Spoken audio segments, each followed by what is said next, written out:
नमस्कार. श्री गुरुदेव दत्त. श्री गुरुदेव दत्तांच्या श्री गुरुचरित्र या प्रभावी ग्रंथाच्या अध्यायांचे मराठीमधून कथासार आपण पाहणार आहोत. त्याचप्रमाणे श्री गुरुचरित्र ग्रंथाचे साप्ताहिक पारायण देखील लवकरच उपलब्ध करून देणार आहोत. त्याचा सर्व भक्तांनी लाभ घ्यावा. त्यासाठी आत्ताच आपल्या श्री गुरुदेव दत्त वाहिनीला सबस्क्राईब करा. श्री गुरुदेव दत्त. श्री गुरुचरित्र अध्याय 7. गोकर्ण महिमा. ओम श्री गणेशाय नमः. श्री सरस्वते नमः. श्री गुरुभ्यो नमः. श्री कुलदेवतायै नमः. नामधारक सिद्धांना म्हणाला, मला गोकर्ण महिमा सविस्तर सांगा. पूर्वी तेथे कुणाला वर मिळाला? अनेक तीर्थे असताना श्रीपाद श्रीवल्लभ गोकर्ण क्षेत्री का गेले? या गोकर्ण महाबळेश्वराची पूर्वी कोणी आराधना केली? त्याविषयी एखादी पुराण कथा असेलच तर ते मला सांगा. ज्यावर गुरूंचे प्रेम असते त्यालाच तीर्थ महात्म्य ऐकण्याची इच्छा होते. नामधारकाने असे विचारले असता सिद्धयोगी म्हणाले, याविषयी मी तुला एक प्राचीन कथा सांगतो. एकाग्र चित्ताने ऐक. पूर्वी इक्ष्वाकू वंशात मित्रासह नावाचा एक राजा होता. तो राजा सकल शास्त्र पारंगत, अत्यंत बलाढ्य, महाज्ञानी होता. एकदा तो शिकारीसाठी अरण्यात गेला होता. त्या अरण्यात वाघ, सिंहादी अनेक प्राणी होते. राजा तेथे शिकार करीत असताना त्याला एक भयानक दैत्य दिसला. त्याला पाहताच राजाने त्याच्यावर बाणांचा वर्षाव केला. त्या बाणांच्या आघातांनी तो दैत्य जमिनीवर कोसळला. त्याचा भाऊ जवळच होता. आपल्या भावाची अवस्था बघून तो रडू लागला. त्यावेळी तो दैत्य मरता मरता आपल्या रडत असलेल्या भावाला म्हणाला, तू जर माझा सख्खा भाऊ असशील तर मला मारणाऱ्या या राजाचा सूड घे. असे बोलून त्या दैत्याने प्राण सोडले. त्या मरण पावलेल्या दैत्याचा धाकटा भाऊ आपल्या भावाच्या मृत्यूमुळे शोकाकुल झाला. त्याने राजावर सूड घेण्याचा निश्चय केला. त्याने मनुष्य रूप धारण करून मित्रसह राजाच्या राजवाड्यात प्रवेश केला. तेथील अधिकाऱ्यांशी गोड गोड बोलून वा त्यांनी आपले पाककौशल्य दाखवून राजवाड्यात आचार्याचे काम मिळविले व सूड घेण्यासाठी योग्य संधीची वाट पाहू लागला. त्याला लवकरच तशी संधीही मिळाली. एके दिवशी राजाकडे पितृश्राद्ध होते. श्राद्धासाठी वसिष्ठ मुनींसह अनेक ऋषीमुनींना भोजनासाठी निमंत्रण होते. श्राद्धाच्या स्वयंपाकाचे काम नवीनच आलेल्या या आचार्याचे रूप घातलेल्या दैत्याकडे होते. त्यालाही मोठीच सुवर्ण संधी होती. त्याने श्राद्धाच्या अन्नात गुप्तपणे नरमांस मिसळले. वसिष्ठादी सर्व ऋषीमुनी भोजनाला बसले. पत्री वाढण्यात आली. त्या मायावी दैत्याने वसिष्ठांच्या पानात नरमांस मिसळलेले अन्न वाढले. वसिष्ठ हे अंतर्ज्ञानी होते. वाढलेल्या अन्नात नरमांस आहे हे त्यांनी ओळखले. ते ताडकन पानावरून उठले व राजाला म्हणाले, राजा तुझा धिक्कार असो. कपटी, दृष्ट अशा तू श्राद्धाच्या दिवशी ब्राह्मणांना नरमांस खाऊ घालतोस. या तुझ्या पापकर्माबद्दल तू 12 वर्षे ब्रह्मराक्षस होशील, असा मी तुला शाप देतो. ही शापवाणी ऐकताच मित्रसह राजा भयंकर संतापला.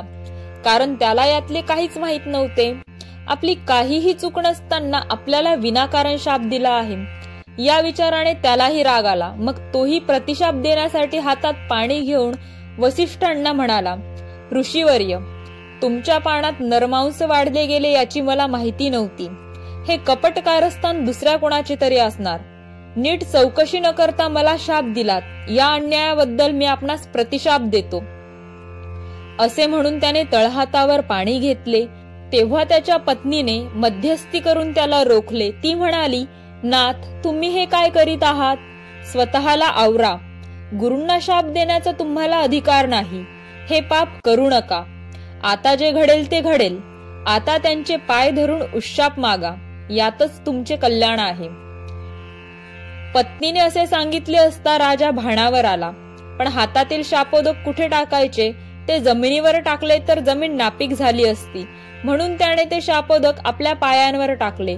त्यामुळे राजाचे नाव कल्पाशपाद असे झाले. पत्नी वसिष्ठांच्या पाया पडू लागली. ऋषीवर्य, माझ्या पतीवर दया करा. त्याला उशाप द्या. यामुळे शांत झालेले वसिष्ठ राजाला म्हणाले, राजा, हा शाप तू 12 वर्ष भोगशील, त्यानंतर तू पूर्वीसारखा होशील, असा उशाप देऊन वसिष्ठ निघून गेले. वसिष्ठांच्या शापाने मित्रसह राजा ब्रह्मराक्षस होऊन वनात फिरू लागला. तो पशुपक्ष्यांची, मनुष्यांची हत्या करून त्यांचे मांस खाऊ लागला. त्याची भूक कधीच संपत नसे. एके दिवशी भुकेने कासावीस झालेला तो वनात भटकत असता त्याला एक ब्राह्मण जोडपे दिसले. त्याने त्या दोघांपैकी ब्राह्मणाला पकडले. त्याला आता राक्षस ठार मारून खाणार हे पाहून त्याची पत्नी शोक करीत त्या ब्रह्मराक्षसाला विनवणी करू लागली. म्हणाली, कृपा करून माझ्या पतीला सोडा, त्याला मारून मला विधवा करू नका. अरे तू राक्षस नाहीस, शापित आहेस. अरे तू अयोध्येचा राजा आहेस, माझ्या पतीला जीवनदान दे, असे तिने अनेक वार विनविले. परंतु राक्षसाने त्या ब्राह्मणाला तर मारून खाऊन टाकले. राक्षसाचे ते कृत्य बघून ती ब्राह्मण स्त्री भयंकर संतापली. ती सती गेली. सती जाताना तिने ब्रह्मराक्षसाला शाप दिला, दुरात्म्या, तू माझ्या पतीला ठार मारून मला अनाथ केले आहेस. या अपराधाबद्दल मी तुला शाप देते. तू शापमुक्त होऊन जेव्हा घरी जाशील तेव्हा पत्नीशी समागम करताच तुला मृत्यू येईल.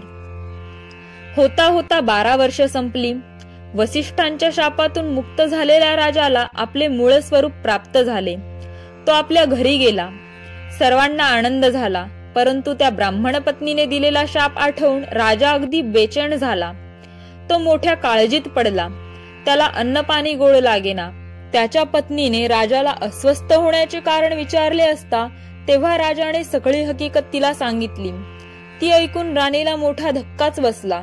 आता आपल्याला पती सुख मिळणार नाही, आपला वंश वाढणार नाही, अशा विचारांनी ती अतिशय दुःखी झाली.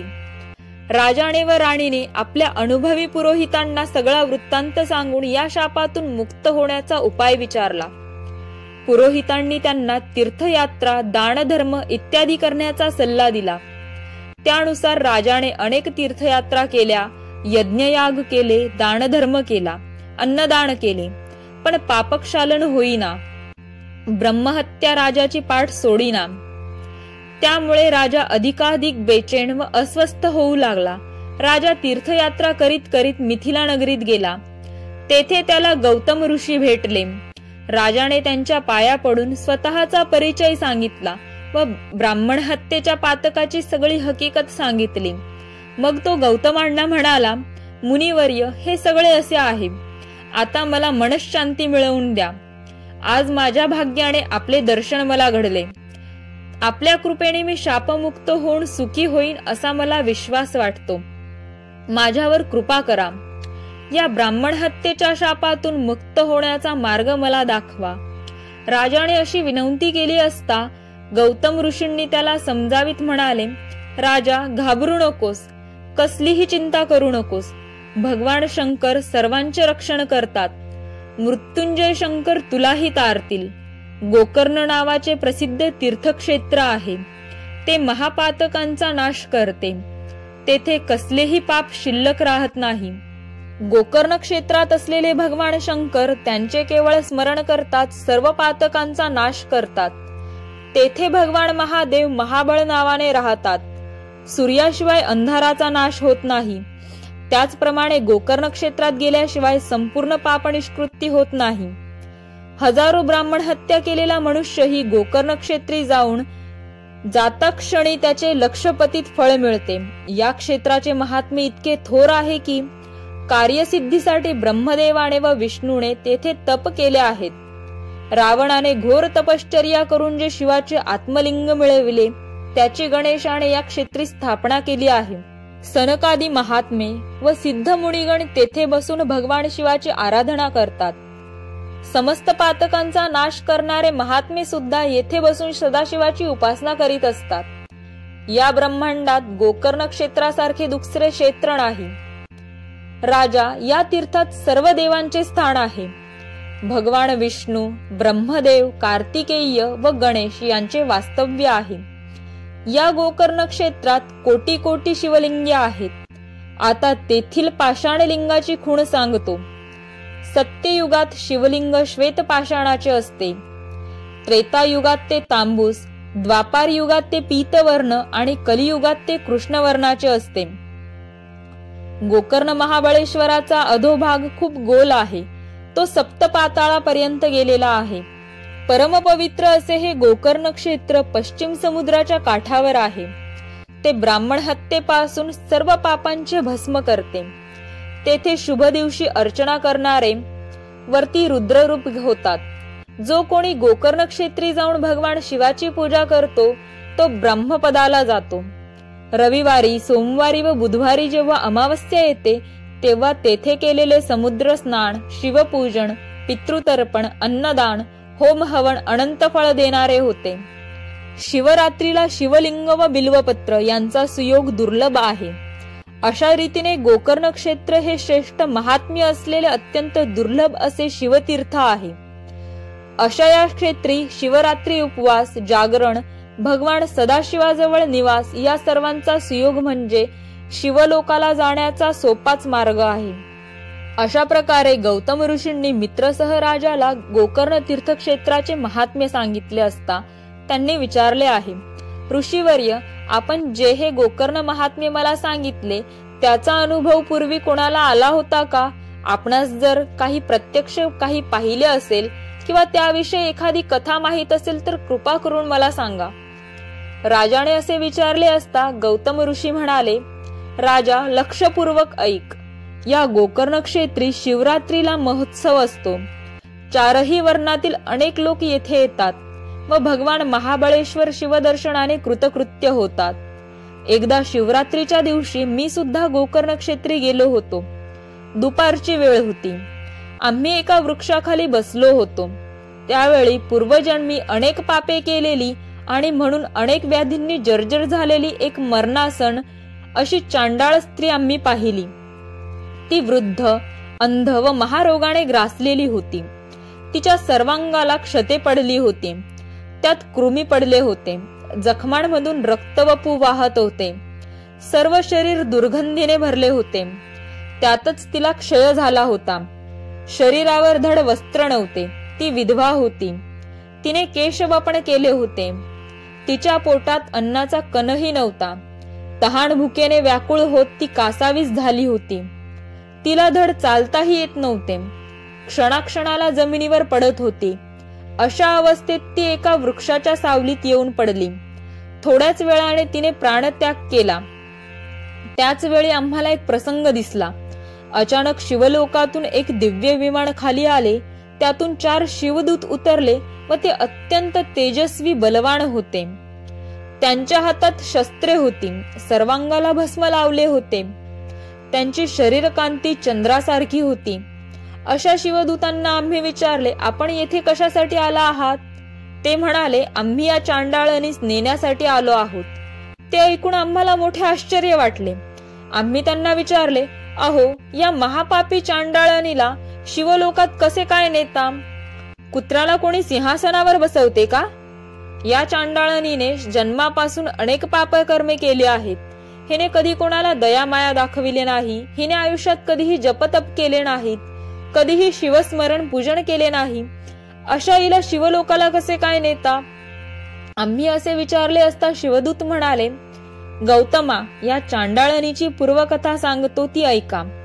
शिवदूत म्हणाले, ही चांडाळीन पूर्वजन्मी ब्राह्मण कन्या होती. तिचे नाव सौदामिनी. ती दिसावयास अत्यंत सुंदर होती.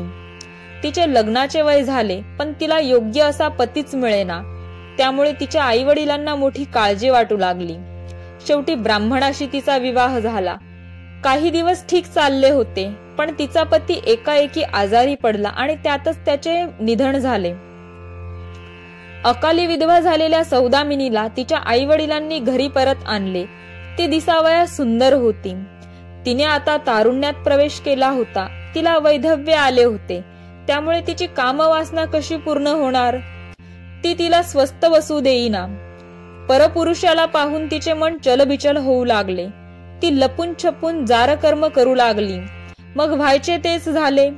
तिचा व्याभिचार लोकांना समजला. लोक तिच्याबद्दल उघडपणे बोलू लागले. गावातील लोकांनी तिला वाळीत टाकले.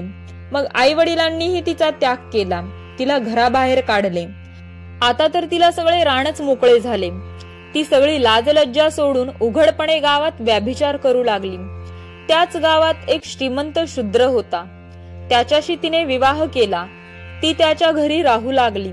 अशा रीतीने तिने आपल्या कुळाला काळीमा फासला. कामवासनेने स्त्रीचा अधपात होतो.